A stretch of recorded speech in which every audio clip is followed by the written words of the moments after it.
Hi! You just learned about how to do dimensional analysis in this class, and that's the most important thing you learn this year because we're going to come back to it all the time. But the second most important thing that we'll learn in this class is how do you apply it to chemistry specifically. And usually that's done with conversions between moles and mass and molecules. So we're going to look at that today, and we're going to need a fair amount of background to do that because these are some things that you don't know. So I'll be saying lots of like chemical names, I'll be saying lots of symbols and stuff. You don't need to know any of that right now. So like if I said, for example, sodium chloride or strontium bromide or something like that, not important for right now. What is important is that you understand the method that I will show you on these notes in this video. So let's jump in. The mole is how we count molecules, atoms, and other things, particles, in chemistry. It's a very large number. 1 mole is equal to 6.02 times 10 to the 23rd of something. Okay, it's an extremely large number at 6.02 with 23 zeros after, although they're not all zeros, but you get the idea. It's a very, very large number. But since molecules are so small and atoms are so small, this number works for this class. Okay, so and since you know that yesterday was conversion factors or factorial method, you can use this as a conversion factor, which we will, to convert between the number of things and moles. It's like a dozen. Okay, so if I told you that, you know the number dozen, it's just a word that stands for something. So the word mole just stands for numbers. That number is 6.02 times 23rd, just like the number dozen stands for 12. Okay, but one thing that's important though is that since each element is different, each element also would weigh something different if you had 1 mole of it. For example, if you have a dozen donuts and you have a dozen muffins, they both have in common that you have 12 of them. But if you put them on a scale, they would weigh different amounts, right? It's the same with all elements. So if I had 1 mole of sodium and I had 1 mole of oxygen, I would have 6.02 times 10 to the 23rd of each of them, of each of those atoms. But since the pieces that make up sodium are different than the pieces that make up oxygen, then when I put them on scales, they wouldn't weigh the same amount, okay? So each element has a different number of pieces that make their atoms up, and so that means they each have a unique molar mass. The molar mass is just the mass in grams of 1 mole of that element. So 1 mole equals molar mass in grams. And it's unique, that the number is unique to each element. So you can find that number if you look, let's just say, oh, this is going to go so poorly. I should learn how to make the squares properly. On your periodic table, let's just say look for gold. So the chemical symbol for gold is AU. There's a 79 there. We'll learn what that number means later. But on your periodic table, there's also a number right here, and it's 197.0. That number in the upper right-hand corner, that's the molar mass of gold in grams.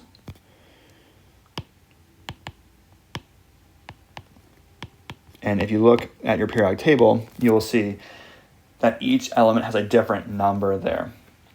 And you're going to want to round that number to the nearest tenth. So sometimes it's an even number, like if you look for gold, you see it's 197.0. If you look for carbon, I think it probably says 12.0. If you look for oxygen, maybe it says 15.99. You can go ahead and round them if they're very close, like 15.99, you're just going to go ahead and call 16 grams. But if it's something in the middle, like let's say chlorine, it says, if you look at the chlorine, it says 35.45. Just go ahead and call it 35.5. You don't want to round more than to the nearest tenth place. Excuse me. So each element is unique, and you can find that number on the periodic table. And we're going to obviously use periodic tables all year long. So the way that you calculate the molar mass, it's very easy if it's an element. Elements are just by themselves, but what if it's a compound? So here are 3 compounds that I just picked. Again, you don't need to know their names. That's not important. What I want to show you, though, is how you figure out what molar mass is when it's a compound, because in this class, we'll deal with lots and lots of compounds. And what you do is probably what you think. So this compound is called sodium chloride, but you can see it's got a sodium and it has a chlorine. I'm just going to put an underline under the sodium and overline over the Cl just so you can see that, that they're 2 different things and they're fused together chemically. That's what a compound is. And if I want to calculate the molar mass of that thing, I'm going to add up each of the individual molar masses. So you go find sodium on your periodic table, and you see that for sodium, the molar mass is 23 grams. And then do the same thing for chlorine. Chlorine is 35.5 grams. And then if you want to know the molar mass of sodium chloride, you just add those two things together. So you get 58.5. And the label for molar mass is grams, per mole. That's the molar mass label. So if it has more than one thing, you're just going to add them. It kind of makes sense, right? So the next thing is called strontium bromide. Okay, you notice that it has 2. This 2 only applies to the bromine. There's 2 bromines in the formula for strontium bromide. Again, name not important. But that 2 means that you have to take into account that there's not just one bromine, there are 2 of them. So when you find the molar mass, you have to add not just one bromine, but you have to add 2 of them. So it makes sense. So for strontium, you look it up. And I'm just being very explicit with how I'm writing these out. You don't need to write them out this way. You can just add the numbers together. But I'm just showing you where everything is coming from. So for strontium, it's 87.6 if you look in the periodic table. And then for bromine, it's 79.99 or something like that. So you can go ahead and call it 80. But there are 2 of them, so you're going to do 2 times 80 grams. And you're going to add those 2 numbers together. So 87.6 plus 2 times 80, and you end up with something like 247.6. And the label, again, is grams per mole. That's the molar mass label. Finally, I have a third one here. This is called tungsten 4 sulfite. Again, the name is not important, but you can see it looks a little bit different in formula because it has the parentheses. And the parentheses work just like math. So this 3 applies only to the oxygens, but this 2 applies to everything in the parentheses. Okay, so it like distributes. So instead of saying you have, 1 sodium and 1 sulfur, you really have 2 of them because the 2 distributes. So it's really 1 tungsten, 2 sulfurs, and then the 3 and the 2 together right there, they're going to multiply. They don't add, they multiply, just like math when you're distributing a number. So you'd have 6 oxygens in this case. So when you add it up for tungsten, it is 183.8 grams. And then for the sulfurs, there are 2 of them. So that is 2 times 32. And then for the oxygen, again, there are 6 of them because the 2 distribute, so it's 2 times 3. So that would be 6 times 16. So some of the molar masses can get pretty large. This one is pretty large. It ends up being about 343.8. And the label, again, is grams per mole. Okay, molar masses tend to be, less than 1,000 for most of the elements that we would deal with, or most of the compounds that we would deal with in this class. However, if you're talking about things like in biology or things in your body, polymer chains, they can be easily in like the tens of thousands for molar masses for very, very big things that we call macromolecules. So there's the quick primer on how to calculate molar mass. And again, if I had 1 mole of each of these things, like let's say I had 1 mole of sodium chloride and 1 mole of strontium bromide, well, what they would have in common is that they would have 6.02 times 10 to the 23rd particles of each of them. What they would be different, though, is they would have different molar masses. So they would weigh different amounts. Just like, as I said, if you had a dozen donuts and a dozen trucks, the donuts and the trucks would be different because they would weigh different amounts, but they'd be the same because you have 12 of them each. All right, so now that you know what molar mass is and you can calculate it pretty easily for some things, what we'll learn next is how to convert between the common measurements in this class, and really that's in moles and grams. In this class, you'll convert between lots of things, but really those are the 2 that are the most common. You also will convert between atoms, molecules, and between moles and atoms, molecules, but mostly going to be moles and grams. And the reason that is because when we're in lab, when you're measuring things out, you measure them in grams, but when you're doing like actual math with what you make, which we'll learn later this year, when you're doing math with those compounds, you use moles. And so converting between grams and moles is super, super common, okay? It should be said that oftentimes they'll say like atoms or molecules, and those are different. An atom, I think you already learned this, an atom is a single element. A molecule is for like a compound. Sometimes the word particle will be used too, and it all means the same thing for the purposes of the math. You still do the exact same thing. So treat the word atom, molecules, or particles the same when we do math, which we'll get to, I think, in this third example. Okay, so we're going to just pair what we just learned with molar mass with what we learned the other day, dimensional analysis. And so the common problems would read like this. In example 1, convert 0.88 moles of oxygen into grams. So here's the formula for oxygen. I'm giving these to you so you know what they are. I don't expect that you know all the formulas just yet. We're going to learn them, obviously. That's part of what we do this year. But you still follow the same rules that you did when we learned how to do conversions the other day. So the first thing you want to do is write down what you're given. So 0.88 moles of oxygen. It's also important that you're writing out what it is you're working with. It's super helpful when you are trying to stay organized and canceling things out. I know it's the first thing to go because, you guys are super, super smart and you don't need me to tell you what to do. Obviously, I'm a figure of authority and you probably hate me anyway. But this is really, really helpful to keep track of what's going on, especially later in the year. Okay. So 0.88 moles of oxygen, and I want to convert it to grams. Well, I know from what I just learned previously right here that the 1 mole equals the molar mass in grams. 1 mole equals the molar mass in grams. And so I can use that as a conversion factor. That's the goal here. So I want to get rid of moles. It's going to be on bottom. And I want my answer in grams. It's going to be on top. And this number comes from the periodic table. I know that 1 mole of any element or compound is equal to the molar mass in grams. So I have to find out what that number is for oxygen. Excuse me. So I go to the periodic table and I look at oxygen and I find out that 1 oxygen is 16 grams per mole, but I have 2 of them. So you're going to multiply that by 2, because again, for this O2 right there, that's the formula for oxygen that we breathe. So 16 times 2 is 32 grams per mole. And I've arranged it this way so that moles moles of oxygen cancels moles of oxygen. And I'm getting rid of this. Hang on. No, other button. Bye. And then now what's left is just the math you do. And so in this case, the math that you do is 0.88 times 32 over 1, or just 0.88 times 32. And I think you end up with about 28.3. And then the label here is grams of oxygen. Okay, you don't have to put this. This just makes you my favorite student. It helps you stay organized. In reality, I just need 28.3 grams. But putting that extra O2 on there means that you are correctly doing it. So mathematically, 0.88 times 32 over 1 to convert between moles to grams. Let's look at another problem, example 2. It says convert 2.86 gram or times 10 to the 22nd atoms of fluorine to moles. Now that's a big number, sure, but it's a relatively small number in terms of moles because atoms are very, very small.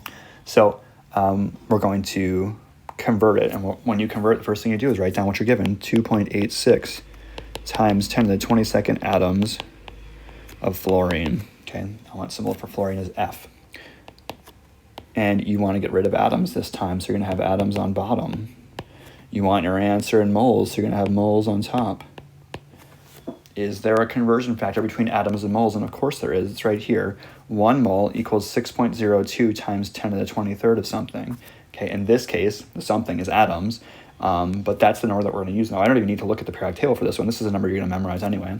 So I want to get rid of atoms on the bottom. I got 1 mole on top. Again, it's from this conversion factor right here, 1 mole. And then on bottom goes the number, and you're going to memorize 6.02 times 10 to the 23rd. It's called Avogadro's number. That's the person who determined what it was. And then when you do this math, you're going to, in this case, divide, right? Because you have the atoms on top and atoms on bottom, but you have the 6.02 times 10 to the 23rd on bottom, so you're going to divide by 6.02 times 10 to the 23rd. Check it out. The atoms cancel out atoms. You're left with moles, so you set it up right because that's what you want in this problem.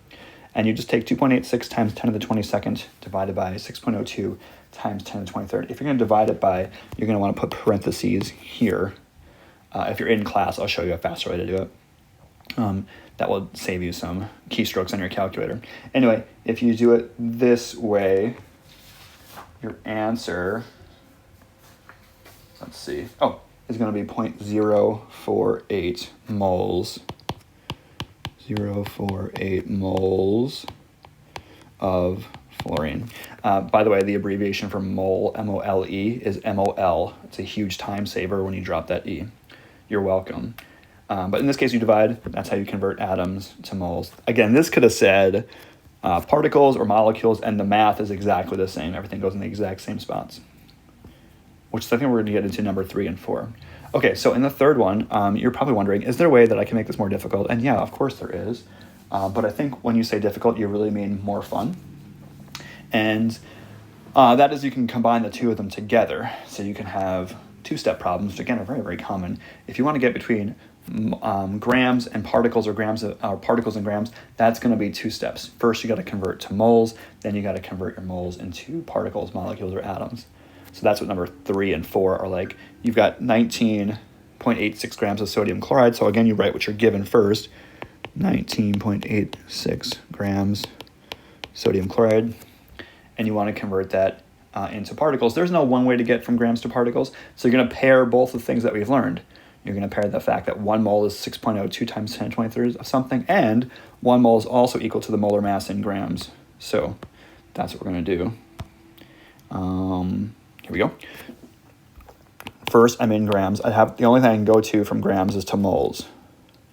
And I know that 1 mole of anything equals the molar mass in grams. So you'd have to add up in sodium and chlorine. Luckily, we did that here, right? Sodium chloride right there. And we know that's 58.5 grams per mole. So I'm going to put that on the bottom. 58.5 grams in 1 mole of sodium chloride. Okay? If I stop there, my answer's in moles, but I don't want my answer in mole. I want my answer in particles or molecules or atoms. And so I need to do one more step. So the next step is, now I want moles to cancel because I've already canceled out grams. So I'm going to have 1 mole on bottom so it cancels. And I also know that 1 mole is equal to 6.02 times 10 to the 23rd of something. So I'm going to put in Avogadro's number, 6.02 times 10 to the 23rd. In this case, it would be particles. And then the math is, you can do all this in one stroke on your calculator. 19.86 times 6.02 times 10 to the 23rd divided by 58.5. Okay? And what you end up with is that you get 2.04 times 10 to the 23rd,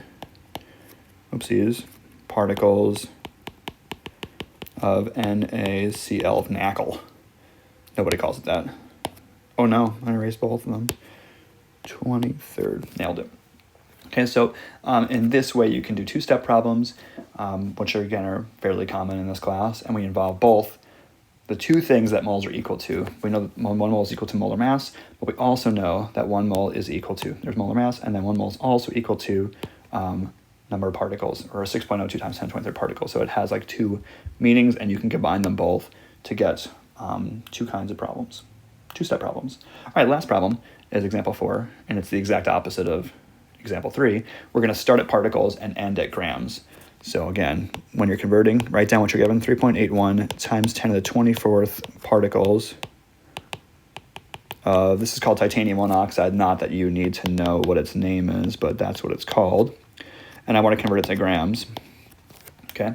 Well, I'm already in particles. I know there's no way to get from grams to particles directly, but there are two steps, just like the last problem. We're just going to do the exact opposite. I'm going to start at particles and I'm going to end at grams. So first, I got to get my particles into moles. See how it says particles here? I have to have particles on bottom. So that would be 6.02 times 10 to the 23rd of those are equal to 1 mole. Notice I just canceled out particles. Okay, but I'm not done, because if I stop there, my answer would be in moles, which would be cool if this problem said what's the answer in moles, but it clearly says what's the answer in grams, so I have to keep going. Okay, and to do that, now I need to know the molar mass of titanium 1 oxide. I do know that 1 mole will go here, but remember 1 mole is equal to molar mass in grams right there. So I got to find out what that molar mass of titanium oxide is. So somewhere off to the side, you'd add up those two things to figure out what they are. And I did that on a separate sheet of paper, which I've already lost. Oh, here it is. So titanium is 47.9. But there are 2 of those. So I'm going to multiply that by 2. This is for titanium. And then I'll also add that to 1 oxygen. Oxygen is 16. Okay, and that's the molar mass of titanium oxide. So if you add all of that up, it ends up being about 111.8. That's the molar mass, but that's not how you do things. There you go. Grams of TiO2. So that's the molar mass of titanium oxide. Remember, that number is unique to each compound, and I found it by adding up those two things there. Okay, so mathematically, this time we're going to take 3.81 times 10 to the 24th here, and then multiply it by 111.8, and then divide it by 6.02 times 10 to the 23rd. And you can do that in one step on your calculator, or you can do it in 3 steps if you want to hit the equals button a bunch of times. It's up to you. Since we are dividing on bottom, you're going to want to make sure that you put parentheses around this number on your calculator. But again, I'll show you a faster way to do it tomorrow. And if we do all that, oh man, that's funny, I don't have the answer. Okay, hang on. Okay, and then through the magic of video editing, no time has passed, but I have calculated. I have gone to my other room, found my calculator, and calculated the answer, and that answer is 707.57. You're going around to the nearest hundredth each time for these, and then the label would be the thing we didn't cancel out. We canceled out moles, we canceled out particles, and so what's left is grams. So grams, and then if you want to be the best, you write titanium 1 oxide. So there is kind of a sampling of the kinds of questions you would get when you are doing conversions with mass, moles, and molecules. This has been really